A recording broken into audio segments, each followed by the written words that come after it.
Berlin, January 1945. The sky burns with a perpetual orange glow, not from sunrise but from Allied bombers, transforming the German capital into an endless inferno. Buildings that once symbolized the Third Reich's architectural ambition now collapse like cardboard under the weight of explosives. In the streets, German civilians search desperately for shelter, dragging whatever they can save through rubble-filled avenues. But 16 meters below the Reich Chancellery Garden, in an underground labyrinth of reinforced concrete, one man remains convinced he can still reverse the inevitable. The Führerbunker wasn't built for this final chapter. Its construction began in 1936, initially conceived as a simple air raid shelter beneath the new Reich Chancellery. Back then, Hitler envisioned Berlin as the eternal capital of a 1,000-year empire. The bunker was merely a precaution, a temporary refuge during bombing raids. But as the war intensified and Allied attacks grew more devastating, the structure evolved. By 1944, it had transformed into a sophisticated underground fortress, 18 rooms divided across 2 levels, connected by a narrow concrete staircase that seemed to descend into the underworld itself. The walls are 3 meters thick. Reinforced concrete designed to withstand direct hits from the heaviest bombs. The ventilation system, complex and constantly humming, filters the air to protect against chemical attacks. Yet despite all this engineering, the bunker feels suffocating. The fluorescent lights cast a sickly yellow glow on the damp walls. The constant vibration of explosions above creates a subtle tremor that never ceases, a macabre reminder that the world outside is collapsing. Hitler has made this tomb his headquarters. Here he maintains the illusion of control, moving imaginary divisions across maps, issuing orders to armies that no longer exist or cannot reach their destinations. His obsession with security has reached paranoid heights. Every visitor is searched, every conversation potentially monitored. The Führer trusts no one, not even those who have followed him since the movement's early days. Eva Braun arrived at the bunker in mid-January, defying Hitler's orders for her to stay in Munich. Her presence adds a surreal domestic quality to this military command center. She organizes small gatherings, serves tea, attempts to maintain normalcy in the most abnormal circumstances imaginable. But her forced cheerfulness cannot mask the fear in everyone's eyes. Joseph Goebbels, the propaganda minister, paces the corridors with his entire family. His children play in these concrete hallways, unaware they inhabit humanity's darkest hour. Martin Bormann, Hitler's private secretary, controls access to the Führer like a jealous guardian, managing the flow of increasingly catastrophic reports.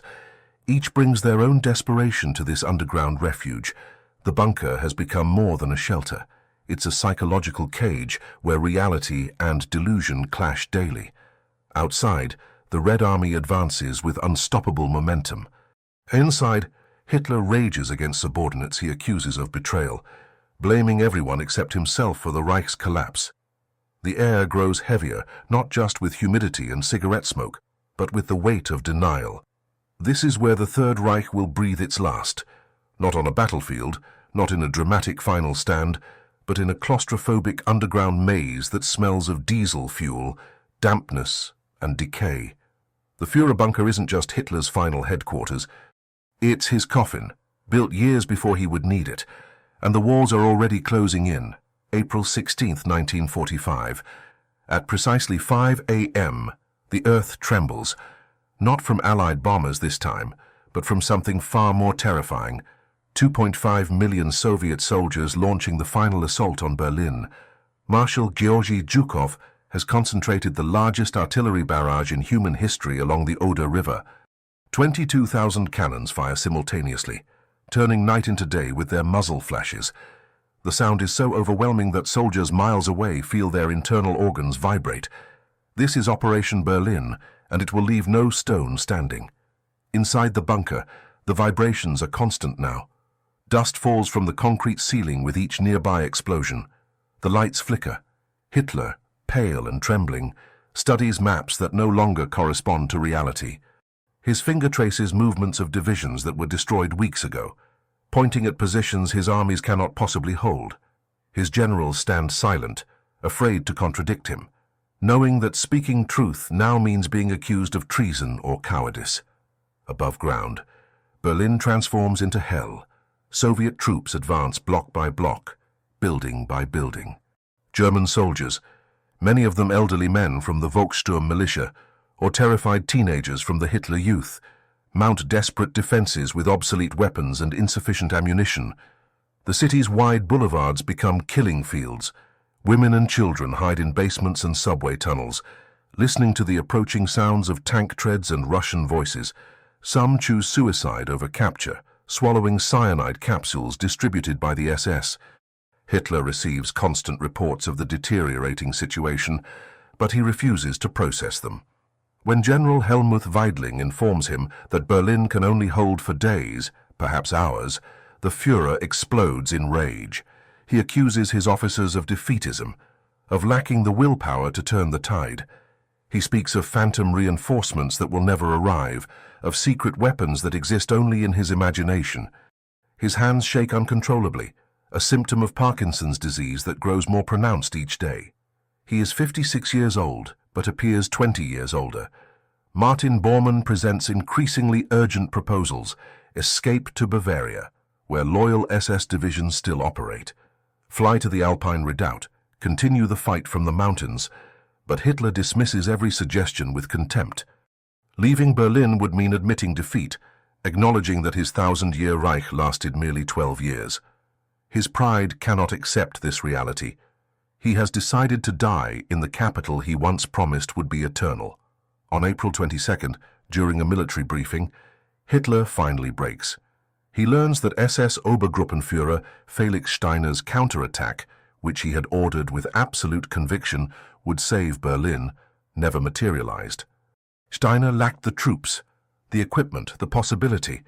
The Führer's screaming echoes through the bunker corridors. He denounces everyone as traitors. He declares the war lost. For 2 hours, he rages against a world that refused to bend to his will.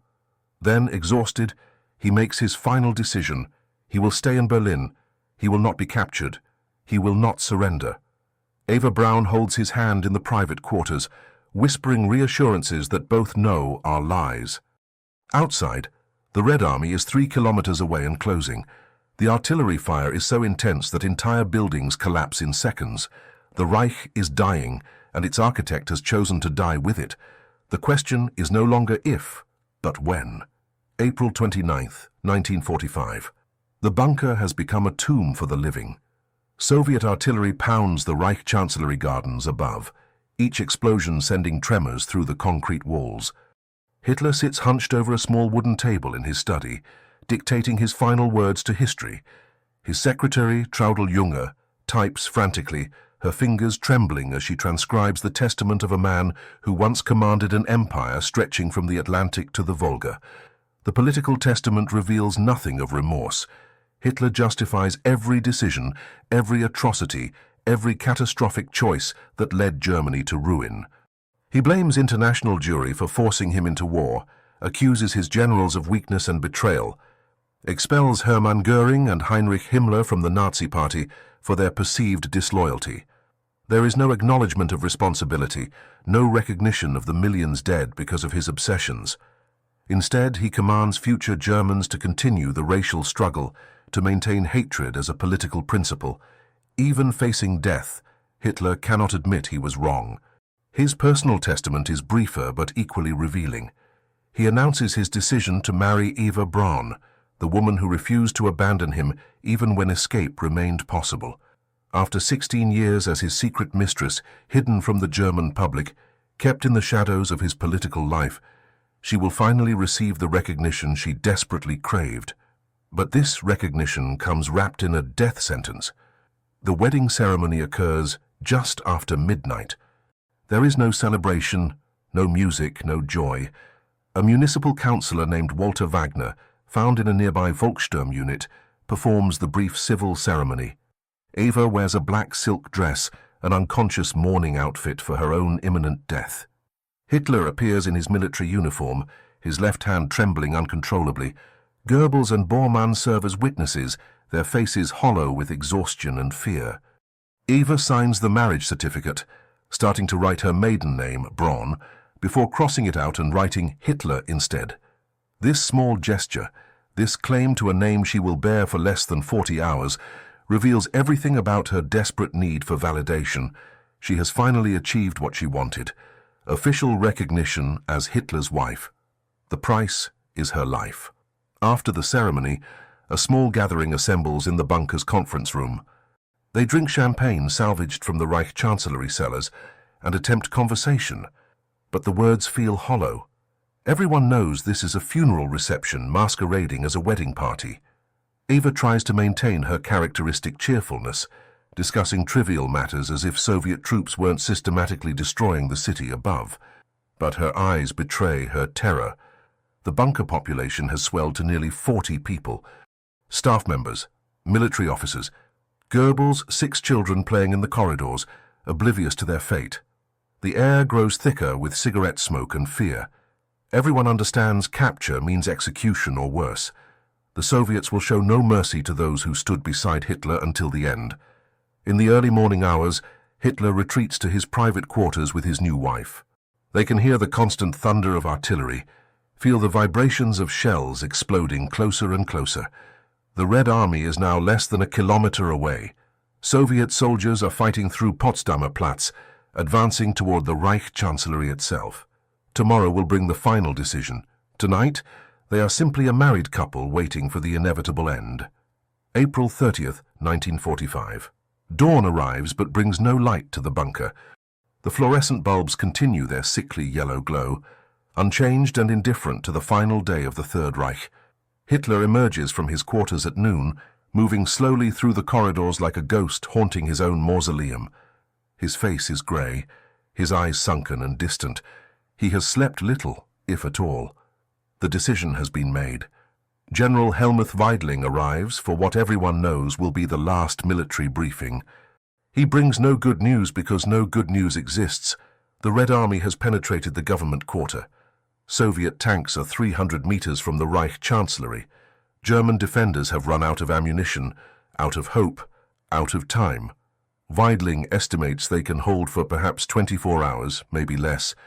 He asks permission to attempt a breakout, to lead surviving troops westward toward American lines. Hitler listens without interest, granting permission with a dismissive wave that suggests he no longer cares what happens to anyone. After Weidling departs, Hitler summons his remaining inner circle. He shakes hands with each person, a formal Germanic farewell that carries the weight of finality. His grip is weak, his hand cold and damp. To some, he offers brief words of gratitude for their loyalty. To others, only silence. Magda Goebbels, who has already decided to murder her 6 children, rather than let them live in a world without National Socialism, weeps openly. Hitler pats her shoulder awkwardly, uncomfortable with emotional displays even now. At approximately 2:30 p.m., Hitler and Eva Braun retreat to their private suite. The steel door closes behind them with a heavy terminal sound. Outside, the staff waits in agonizing silence. Minutes pass like hours. The bunker's ventilation system hums its monotonous song. Someone coughs. Someone else lights another cigarette with shaking hands. They all know what is happening behind that door, but knowing doesn't make the waiting easier. Then a single gunshot, muffled by concrete walls and the heavy door, but unmistakable. The sound that ends everything. Martin Bormann and Hitler's valet, Heinz Linger, wait several minutes before entering. They find Hitler slumped on a small sofa, blood dripping from a gunshot wound to his right temple. A Walther PPK pistol lies near his right hand. Eva sits beside him, her body positioned as if she had simply fallen asleep. She chose cyanide, the gentler death, crushing a glass ampule between her teeth. The smell of bitter almonds hangs in the air, mixing with the metallic scent of blood and cordite. There is no drama in this scene, no grand final statement. Just 2 bodies in a small room, surrounded by the debris of collapsed ambitions. Hitler's beloved German shepherd, Blondie, had been poisoned the previous day to test the cyanide capsules. Even his dog didn't survive his paranoia. The bodies must be disposed of quickly. Hitler had been obsessed with preventing his corpse from becoming a Soviet trophy, displayed like Mussolini's body hanging in a Milan square. His orders were explicit. Burn everything. leave nothing for the enemy to desecrate. Outside, Berlin burns. Inside, 2 more bodies prepare for cremation. The Third Reich, which promised 1,000 years, gasps its final breath after 12 years of blood, fire and ashes. The monster is dead, but his ghost will haunt humanity for generations. May 2, 1945. Soviet soldiers storm the Reich Chancellery, their boots echoing through marble corridors once patrolled by SS guards in immaculate uniforms. They find destruction, documents burning in metal drums, and a population of survivors eager to negotiate their own survival. Among them, bunker staff members offer contradictory testimonies about what happened in those final hours. Some claim Hitler escaped through secret tunnels. Others insist they witnessed his death. The confusion is deliberate, cultivated by those hoping conflicting stories might save their lives. Lieutenant Colonel Ivan Klimenko leads the Soviet team tasked with finding Hitler's body. In the Reich Chancellery garden, beneath a thin layer of soil in a shell crater, his men discover 2 badly burned corpses. The charred remains are almost unrecognizable, reduced to blackened bones and carbonized flesh. Dental records will later confirm one set belongs to Hitler, the other to Eva Braun. But Stalin, when informed of this discovery, makes a calculated decision: tell the world nothing. The bodies are secretly transported to Smersh counterintelligence headquarters in Berlin-Buch. Soviet pathologists perform multiple autopsies, documenting every detail with forensic precision. They extract Hitler's jaw and several teeth, comparing them against dental charts provided by his captured dentist and dental assistant. The match is definitive. Hitler is dead, killed by a combination of cyanide poisoning and a self-inflicted gunshot. The evidence is conclusive, irrefutable, scientific, yet Stalin orders silence. At the Potsdam Conference in July 1945, when President Truman casually asks about Hitler's fate, Stalin responds with calculated ambiguity. Perhaps Hitler escaped to Spain, maybe Argentina. The Soviet leader understands that uncertainty serves his purposes better than truth. A dead Hitler becomes a martyr. A missing Hitler remains a threat, justifying continued Soviet military presence in Germany, maintaining tension with Western allies, allowing Stalin to suggest that fascism might resurface anywhere, anytime. Soviet propaganda machinery amplifies the confusion. Official statements hint at Hitler's survival, suggesting Western powers might be harboring him. Moscow-controlled newspapers publish speculative articles about Nazi escape routes through Spain, U-boat journeys to South America, secret compounds in the Andes Mountains. The disinformation campaign is masterful, designed to keep the world guessing while Stalin consolidates power in Eastern Europe. Western intelligence agencies scramble to verify the truth. The FBI investigates hundreds of supposed Hitler sightings across South America. British intelligence analyzes testimonies from captured German officers, trying to separate fact from fiction. American journalists publish sensational stories about Hitler's doubles, plastic surgery, elaborate escape plans. The lack of definitive proof from Soviet sources transforms Hitler's death into the 20th century's greatest mystery. This confusion serves multiple purposes. For Stalin, it justifies maintaining a massive military presence in Germany and Eastern Europe. For Western intelligence agencies, it provides employment for thousands of analysts chasing ghosts. For former Nazis seeking to rebuild their lives, it offers a convenient distraction from their own war crimes. And for the general public, exhausted by 6 years of warfare, it provides one final thriller, one last conspiracy to debate in cafes and living rooms. The truth lies buried in Soviet archives, locked away in Moscow's Lubyanka building. Hitler's jaw fragments rest in a box, catalogued and forgotten. The dental charts gather dust. The autopsy reports remain classified for decades. Stalin has weaponized uncertainty, transformed historical fact into political leverage. The question isn't whether Hitler died in the bunker. The evidence is overwhelming. The question is why the truth remained hidden for so long, and who benefited from the deception. May 1945. While the world speculates about Hitler's fate, Soviet engineers receive orders to erase the Führerbunker from existence. Demolition teams arrive at the Reich Chancellery ruins with explosives and concrete mixers. Their mission is clear: bury this place so thoroughly that future generations might forget it ever existed. But complete destruction proves more difficult than anticipated. The bunker's reinforced concrete walls, designed to withstand Allied bombs, resist conventional demolition charges. Instead of destroying it, the Soviets seal the entrances, fill accessible rooms with rubble, and pour tons of concrete over the entire structure. The area becomes a restricted military zone. Red Army soldiers patrol the perimeter, turning away curious civilians and Western journalists seeking answers. Guard posts appear at every corner. Barbed wire surrounds the ruins. Anyone attempting to approach without authorization faces arrest or worse. The Soviets understand that the bunker represents dangerous symbolism, a potential pilgrimage site for Nazi sympathizers, a tourist attraction for the morbidly curious, a reminder of horrors too recent to process rationally. In 1949, the German Democratic Republic establishes itself as a Soviet satellite state. The new East German government embraces the concealment strategy with ideological fervor. Official histories minimize or ignore the bunker's existence entirely. Maps of Berlin omit its location. Urban planning documents treat the area as if nothing significant ever stood there. The communist regime seeks to create a historical blank space, replacing Nazi memory with socialist monuments and propaganda. Above the buried bunker, the East Germans construct apartment buildings, parking lots, administrative offices. Life continues over death, banality over atrocity. Residents walk daily over the sealed corridors where Hitler spent his final days, completely unaware of what lies beneath their feet. Children play in courtyards built atop the concrete tomb. The deliberate amnesia becomes architectural, physical, impossible to penetrate. Yet rumors persist. Former construction workers, now living in West Berlin or other parts of Germany, occasionally share stories in hushed voices. They describe what they saw during the initial sealing operations: bones in the garden, burned documents, abandoned personal effects.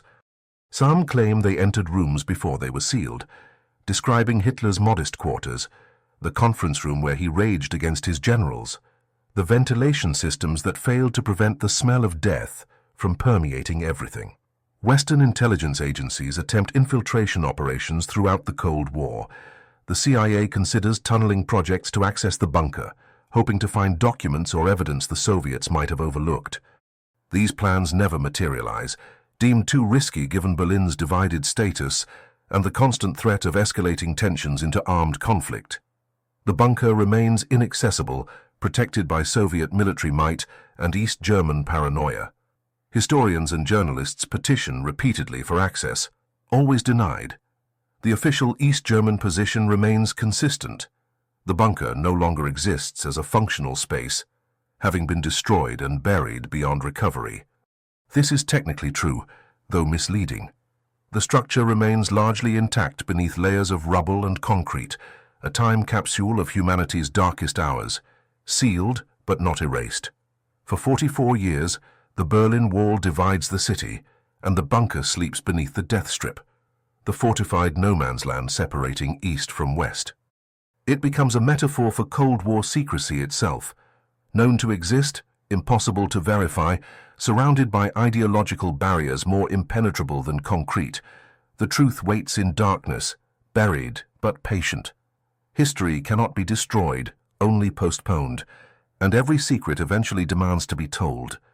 Nearly 8 decades after Hitler's death, a multinational team of historians, archaeologists and structural engineers receives unprecedented authorization to explore what remains of the Führerbunker. The German government, after years of deliberation and controversy, decides that scholarly investigation outweighs the risks of creating a neo-Nazi pilgrimage site. The decision is not unanimous. Many argue the bunker should remain sealed forever, that some places are too contaminated by evil to ever be opened again. The expedition faces immediate technical challenges. Decades of water infiltration have compromised the structure's integrity. The concrete, once impenetrable, now shows dangerous cracks and instability.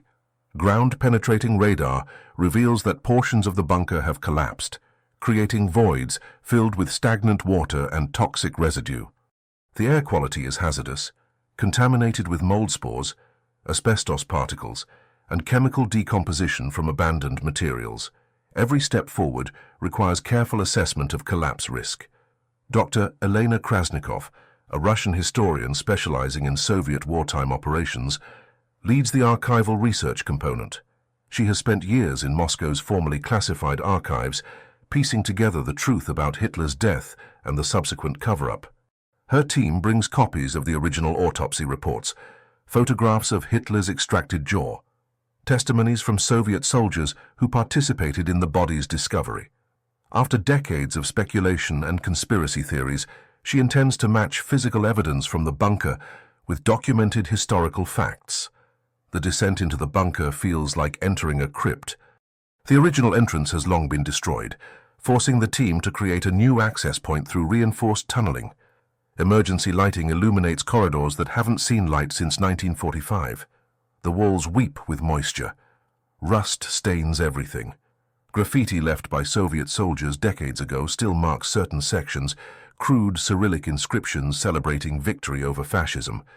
In Hitler's former study, researchers discover a partially preserved map table, its surface warped by water damage but still recognizable. Fragments of documents, too deteriorated to read completely, are carefully extracted for laboratory analysis.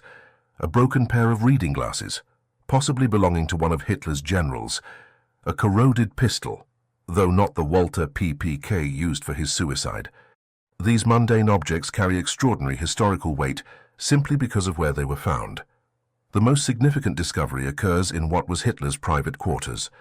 Behind a collapsed section of wall, preserved by an air pocket that prevented total moisture saturation, researchers find portions of Hitler's personal testament.